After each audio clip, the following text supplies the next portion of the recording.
Halo, selamat pagi, selamat siang, dan selamat malam. Ada saya kembali, Aryan Surya, sahabat baik kamu dari Pagar Kehidupan di Podcast Pagi. Kalau kita bicara soal Podcast Pagi, itu ibarat kata kayak suntikan vitamin ya buat kamu. Coba deh, kalau seandainya kamu ditanya, vitamin kehidupan apa sih saat ini yang bisa kamu syukuri dalam hidup kamu? Coba deh, tuliskan di komentar. Hal apa yang membuat kamu bahagia dan bersyukur di hari ini? Sebarkan gitu semua kepada semua ya, supaya energi positif kamu menular kepada mereka. Yuk, terima kasih.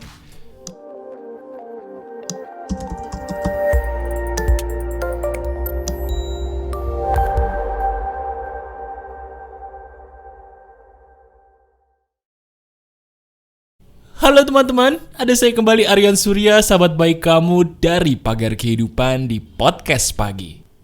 Coba deh, pernah gak sih kamu mengalami sebuah peristiwa atau kejadian, kamu tuh udah berusaha melakukan apapun, udah berusaha mati-matian, tapi kenapa kok hasilnya gini-gini aja gitu loh.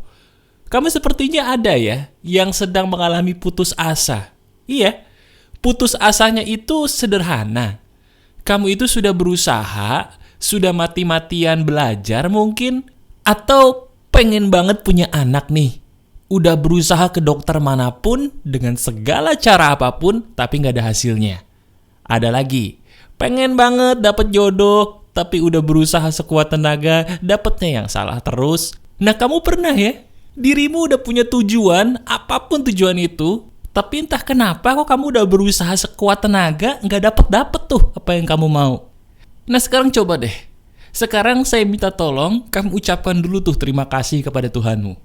Iya, karena video ini adalah petunjuk darinya untuk kamu, supaya kamu tahu apa sih yang terjadi dalam hidup kamu, kenapa itu semua tadi yang saya sebutkan bisa terjadi dalam hidup kamu. Ini penting loh, tolong disimak ya. Jadi gini teman-teman. Semua yang akan saya bagikan ini terinspirasi dari banyaknya pertanyaan yang sama dari orang-orang di sekitar saya, termasuk para sahabat Pagar Kehidupan. Mereka bertanya begini, Mas, saya ini sudah tes CPNS, pengen jadi PNS, Mas. Iya, tapi gagal terus, Mas. Saya tuh capek loh, Mas. Udah mengulang bertahun-tahun, setiap tahun gagal mulu. Padahal saya sudah pakai hukum tarik-menarik, padahal saya sudah berdoa di malam hari, padahal saya sudah sedekah, saya sudah ini, sudah itu. Tapi kenapa? Apa yang saya mau ini tidak terkabul? Jangan-jangan Mas Aryan Surya ini salah nih. Nyuruh saya begini, nyuruh saya begitu. Gimana sih? Percaya nggak? Apa yang ditanyakan orang itu sebenarnya juga bukan ditanyakan cuma sama dia. Iya. Ada banyak juga orang menanyakan pertanyaan yang sama, bahkan jangan-jangan salah satunya kamu. Betul apa enggak? Nah, jawabannya sederhana. Ketika kamu menanyakan pertanyaan seperti tadi, saya mau nanya balik sama kamu. Iya, saya ingin nanya balik kepada kamu sebuah pertanyaan sederhana. Kamu itu siapa? Loh, iya saya nanya nih, kamu itu siapa sih? Kenapa kamu belaga jadi sutradara? Saya ulangi lagi pertanyaan saya, kenapa kamu belaga jadi sutradara? Mas, sebentar deh. Ini kenapa saya dituduh jadi sutradara sih, Mas? Kan saya cuman protes nih, kenapa keinginan saya itu tidak terkabul juga gitu loh. Kenapa sih kok saya dituduh jadi sutradara tuh kenapa? Sekarang saya tanya, kamu itu sama nggak seperti saya? Kamu itu adalah pemain film kehidupan. Kita semua adalah pemain film kehidupan, betul. Sutradaranya siapa? Siapa? Nah, sekarang dengan pertanyaan yang kamu tanyakan tadi, apakah itu menunjukkan kalau kamu adalah pemain film? Oh tidak. Pemain film itu tidak banyak nanya. Pemain film itu hanya nurut apa kata sutradara karena yakin apa yang diinginkan sutradara itu yang terbaik buat dia sebagai pemeran di film itu. Sekarang lihat diri kamu deh, lihat dirimu sendiri. Kamu ngerasa nggak sih jadi pemain film yang maaf ya, agak durhaka sama sutradaranya? Sutradaranya mau kamu begini, kenapa kamu malah marah seolah-olah kamu yang jadi dia gitu loh. Sekarang coba lihat hidup kamu. Saya tahu apa yang kamu inginkan itu yang terbaik buat kamu. Saya paham. Kamu hanya ingin kebahagiaan kan? Kamu udah capek kan jadi orang yang tidak bahagia? Saya paham itu, saya tahu. Tapi pertanyaannya, kamu tahu dari mana kalau apa yang kamu mau saat ini itu bisa membuat kamu bahagia? Tahu dari mana? Begini, sekarang saya langsung kasih tahu kepada kamu. Hidup ini itu sama seperti bidak catur. Sekarang kamu bayangin catur. Ini penting nih ya, supaya kamu jadi paham apa maksud saya. Saya pernah nanya sama orang, kenapa sih kok kalau yang namanya main catur, itu banyak aturannya loh? Iya kan?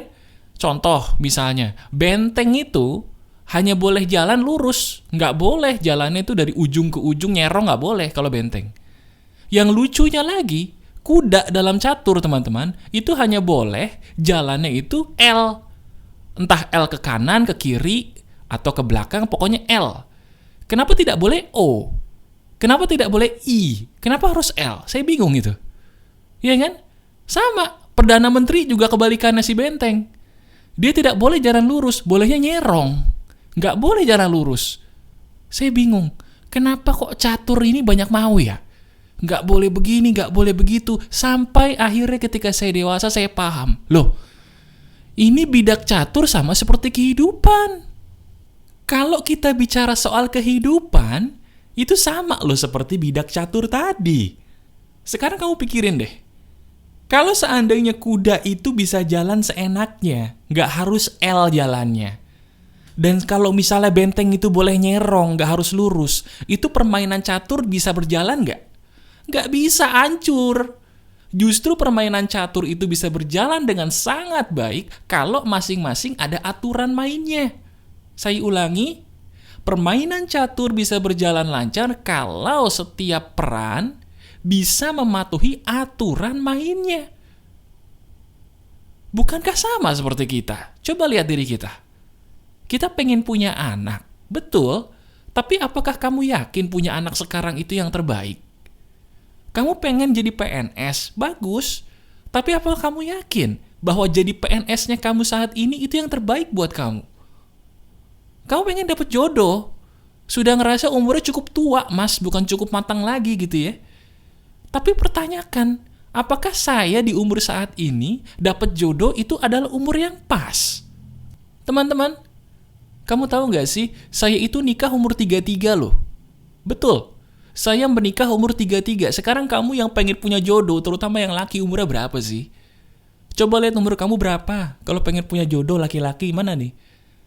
Nah, saya nikah umur 33.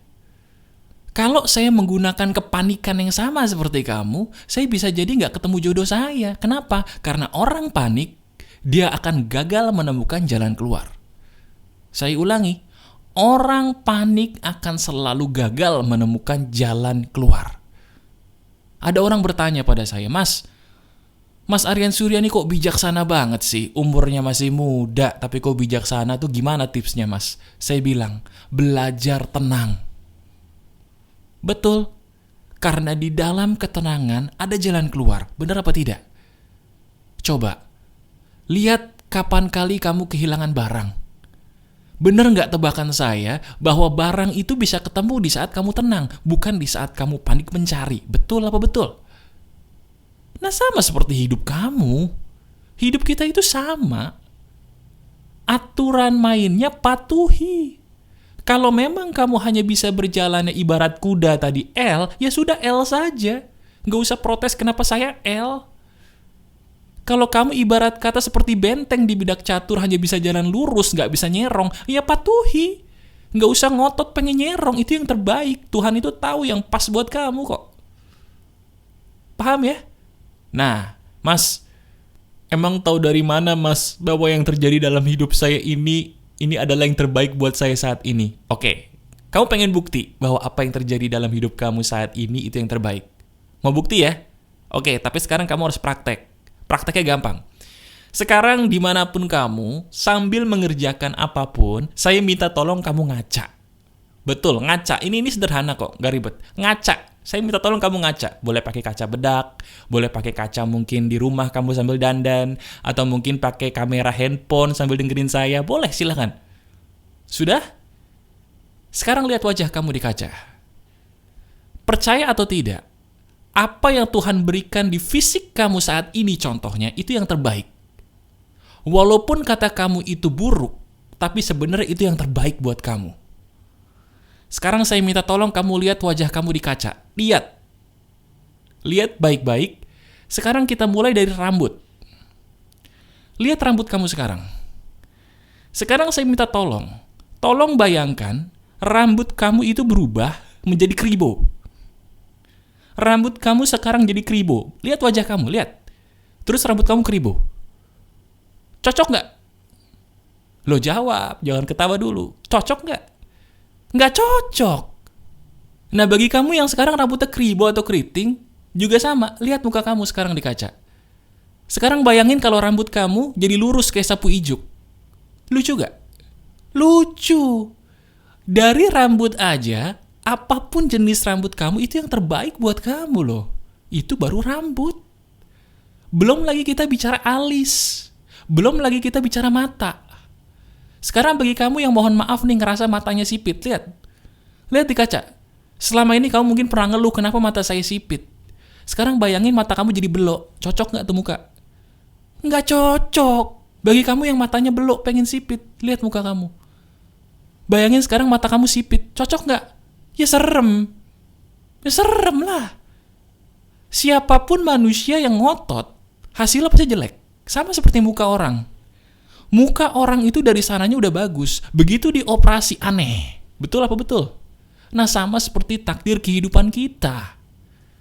Kalau kamu ingin menjadi yang terbaik dalam hidup kamu, jangan memaksakan untuk merubah seperti seolah-olah kamu itu adalah Tuhan. Selesai perkara. Iya toh? Masuk akal nggak? Nah, sekarang pertanyaan penutupnya gini. Oke mas, saya sekarang benar-benar ketampar nih. Apa yang dikatakan Mas Aryan Surya ini benar banget, saya setuju. Kalau gitu mas, sekarang ini saya harus ngelakuin apa? Apakah saya nggak boleh mas punya sebuah impian, punya sebuah tujuan besar dalam hidup saya? Itu batasannya sampai mana sih mas, supaya saya tuh benar-benar jadi orang yang nggak kurang ajar gitu sama Tuhan saya? Nih, batasan kamu dalam meminta adalah sampai hasilnya keluar. Saya ulangi, batasan kamu dalam meminta apapun adalah sampai hasilnya keluar. Ketika kamu meminta kemudian hasilnya keluar, jangan maksa minta lagi. Tapi kamu minta dulu sama Yang Maha Kuasa, nomor 1 diampuni dulu dosa-dosamu. Setelah minta ampun akan dosa-dosamu, kamu tanya dulu, selama ini saya sudah beramal baik nolongin orang itu apa sih? Itu dulu, 2 hal itu aja dulu. Kalau itu 2 hal udah oke, baru nomor 3, tanyakan, saya ini kenapa ngotot ya? Tadi yang dikatakan Mas Aryan itu bener loh. Hidup ini seperti bidak catur, betul itu. Kemudian kamu bilang, mulai detik ini saya tidak mau ngotot lagi. Kalau kamu minta dengan cara seperti itu loh cara minta yang sopan. Saya itu sedih loh kalau ngelihat ada orang, apalagi kamu sahabat saya di Pagar Kehidupan, minta itu maksa, ngotot, itu saya sedih banget. Benar, sedih banget. Kenapa? Karena nggak sopan. Masa sama penciptanya begitu? Ya nggak? Coba deh kamu minta ampun. Istighfar dulu kalau yang muslim. Minta ampun. Jangan ngotot. Minta ampun, kemudian minta izin. Minta izin kalau kamu tuh maunya apa.